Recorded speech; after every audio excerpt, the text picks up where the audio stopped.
Bendiciones, mis amados hermanos, amigos, familia, qué gusto estar con ustedes en este inicio de fin de semana. Aleluya. Estamos contentos, agradecidos con lo que Dios nos ha dado, mis amados hermanos, y tenemos el privilegio de amanecer vivos. ¿No le parece a usted que es razón suficiente el por qué adorar a nuestro Dios? Así que te invito a que lo hagamos, papito lindo. Te damos muchas gracias por el regalo maravilloso de poder abrir nuestros ojos, el poder decir que tuvimos un lugar donde recostar nuestra cabeza y también declarar lo que tu palabra dice. Yo me acosté, yo dormí, yo desperté porque Jehová me sustentaba. Papito lindo, te doy muchas gracias por esa misericordia que tú renuevas a diario. Ayúdanos a vivir conforme a la altura de este glorioso evangelio. Oro y clamo por cada persona que escucha estos devocionales, donde quiera que se encuentren, sean bendecidos ahora en el nombre de Jesús. Amén, amén, gloria al Señor. Le damos la bienvenida a aquellos que ingresaron a los devocionales del corazón de Dios. Soy el pastor Fabio Castañeda, donde todos los días pues usted escuchará una palabra que yo estoy seguro que le bendecirá grandemente. Muy bien, mis amados hermanos, continuamos con la enseñanza basada en el Salmo 119 del versículo 169 al versículo 176.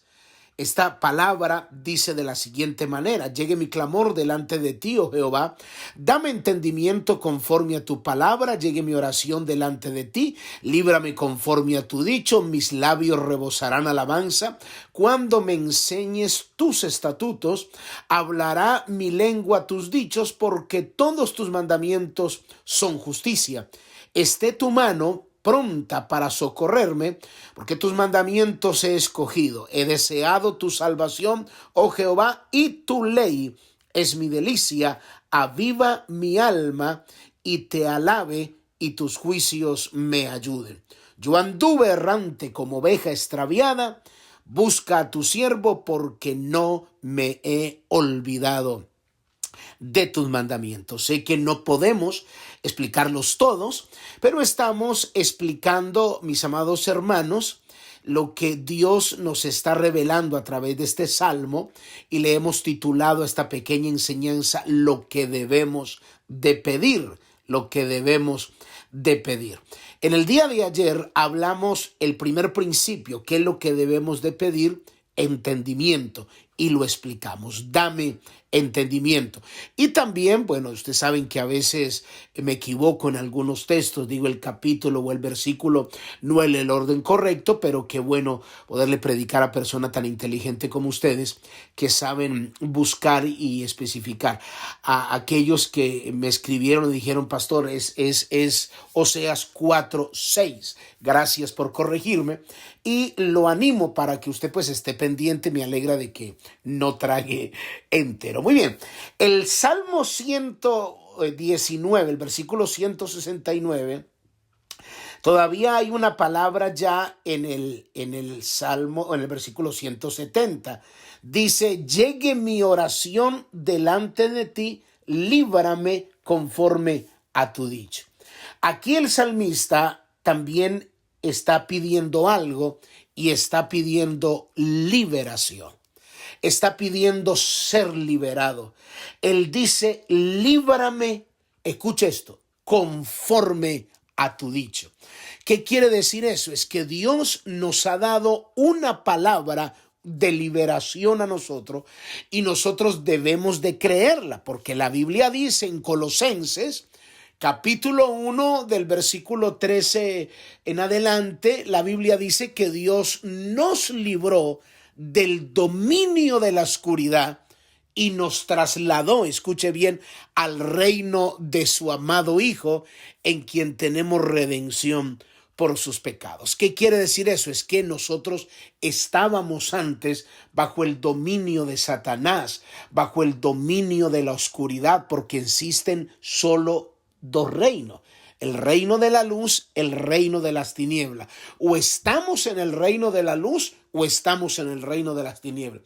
Aquí no se dice: es que yo tengo mi religión, es que yo estoy en mi religión. No, o estamos en el reino de la luz o estamos en el reino de las tinieblas. Bíblicamente, el texto dice que Dios nos libró del dominio de Satanás, del dominio de la oscuridad. Entonces, Está hablando de que hay un reino de las tinieblas que quiere esclavizarnos de una o de otra manera, y lo hace de una manera muy sutil, donde nos encadena.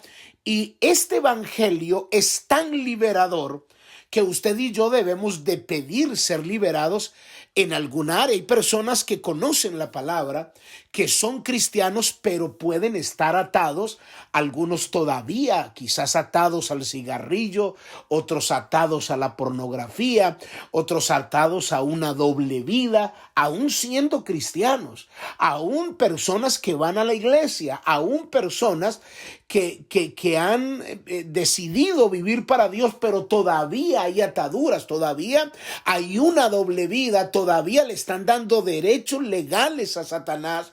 Y usted sabe, yo simplemente estoy mencionando algunos, y necesitamos ser transparentes delante de Dios, y por eso le titulé lo que debemos de pedir. Usted tiene que ser muy sincero en pedirle a Dios. Hay gente que pide más cosas materiales y no pide su propia liberación. Señor, mi casita, Señor, mi carro, Señor, mi ropa, Señor, mis tenis, Señor, para viajar. Y yo no estoy diciendo que sea malo decir eso, pero ¿por qué no pides tu propia liberación? Si tú sabes que tu matrimonio está recibiendo las consecuencias de tu desobediencia, del estilo de vida que llevas en secreto y la doble vida que llevas, ¿por qué no pides, como el salmista, tu propia liberación para que sea conforme al dicho de Jehová? Porque Dios te ha dado palabra que tú recibes para provocar tu propia liberación. Es simplemente dando algunos ejemplos. Hay otros que a lo mejor no adulteran, no roban, pero están esclavos de las groserías. Son personas iracundas, groseros, que no se les puede hacer dar rabia porque lo insultan a usted, que usted se queda asustado. Uno dice, pero no, es imposible. Y comienzan a decirle hasta por dónde sale el sol, como decimos los colombianos, hasta por dónde sale el sol, como se dice, le saca todos los trapitos al sol, le insulta. Es como un mecanismo de defensa que tiene, y la persona como que siente que eso no le está afectando. Y lo único que dice es que así soy yo. Mi papá era así, mi familia era así y así soy yo. Si le gusta bien o si no también.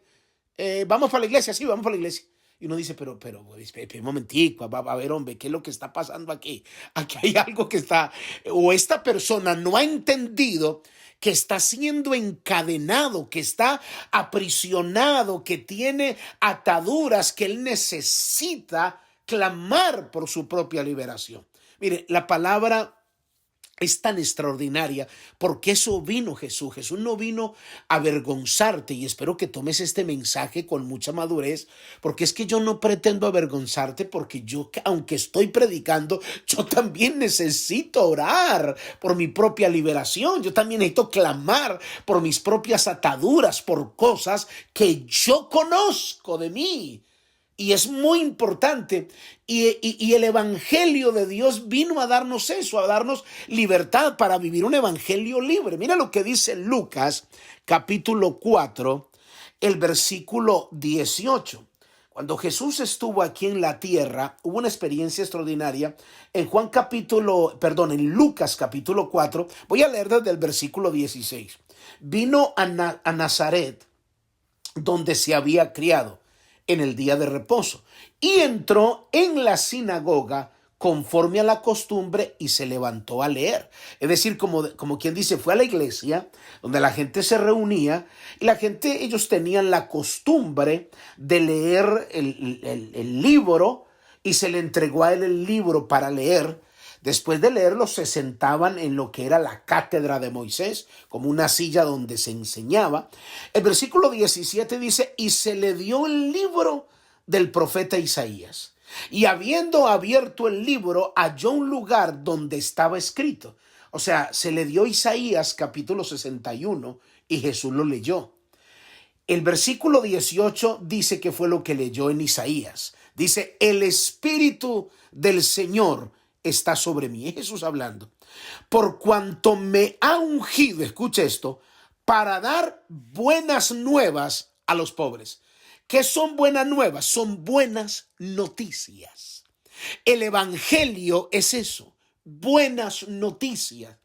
Te tengo buenas noticias. Tu matrimonio y tus hijos pueden ser libres. Tu vida puede ser libre. Esto es extraordinario. No necesitas seguir viviendo como estás. El evangelio tiene la propiedad de liberarte. Y luego sigue diciendo, me ha enviado a sanar a los quebrantados de corazón. Es que Jesús sabe cuánta dolencia hay en nosotros.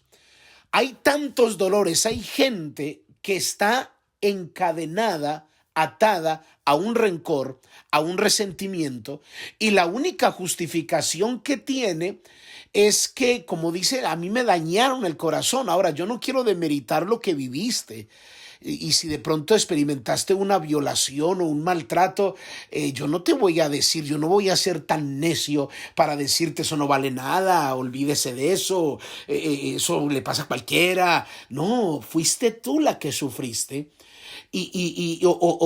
O sea hombre o sea mujer, te causó mucho dolor, pero el evangelio tiene la propiedad de sanarte, porque tienes que sanarte, porque si no te sanas de eso, entonces el enemigo te va a mantener encadenado o encadenada a un pasado que aunque te cases todavía sigues con esas cadenas, que aunque eduques hijos todavía sigues con esas cadenas.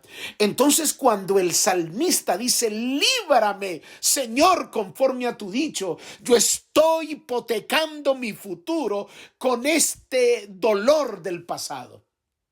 Entonces es necesario que nosotros clamemos por liberación. Señor, necesito que tú me liberes, porque así como me sacaste de las tinieblas y perdonaste mis pecados, yo necesito mi propia liberación.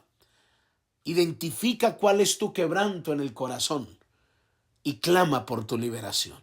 Luego dice pregonar libertad a los cautivos. Hay gente que literalmente no está en una cárcel. No está en una cárcel, pero ellos mismos se han enjaulado. Ellos mismos se han quedado presos, como dice Proverbios 6:2, se han enlazado con los dichos de su boca. Entonces es necesario decir, Señor, yo rompo estas cadenas, yo salgo de esta cárcel y ayúdame, Señor, conforme a la liberación que da tu palabra y la garantía que da tu palabra para salir de esta prisión. Dios quiere liberarte. Y luego dice pregonar libertad a los cautivos y vista a los ciegos. El enemigo quiere cegarte para que no veas el poder de este glorioso evangelio. Por favor, clama por tu propia liberación. Padre, yo te doy gracias en esta hora por tu palabra. En el nombre de Jesús, amén y amén. Muy bien, mis amados hermanos, amigos, familia, cuídense mucho. Bendiciones. Bye bye.